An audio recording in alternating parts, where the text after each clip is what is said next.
कतेक जन आए हैं और आप मन देखिया हमारे छत्तीसगढ़ के चाहे राजनीतिक पार्टी भाजपा हो कांग्रेस हो अभी तक कोनो आवाज नहीं उठावत है। काबर की नहीं उठावत है? ये मल्ला पैसा मिले है और यही में खुश है। हमारे छत्तीसगढ़ के बारे में कोनो नहीं सोचत है। हमारे छत्तीसगढ़ के फेफड़ा हसदेव जंगल है कटत है, कई हेक्टेयर कट गए है।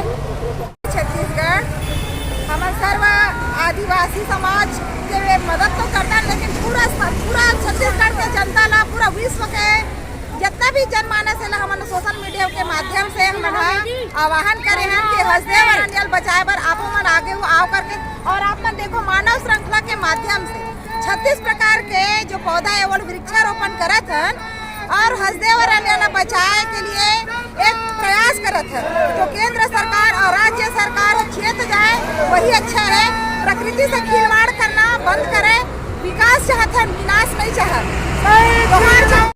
हसदेव जंगल बचाए बर मन के श्रृंखला हाथों हाथ छत्तीसगढ़ के 36 प्रकार के पौधा ला 36 पात्र में महादेव घाट से विधानसभा तक हमन सर्व छत्तीसगढ़ समाज के और छत्तीसगढ़ क्रांति के हमन रोपा वृक्षारोपण के उद्यम करे हमन तो हमारे सर्व छत्तीसगढ़ समाज के भाई बहन बनाए और हमन चेताना चाहते राज्य सरकार केंद्र सरकार ला कि ये जंगल ला काटना बंद कर दे, नहीं तो हमन खुद अपन यानी हमन अपन बुता खुद करबो जंगल ला बचाए बर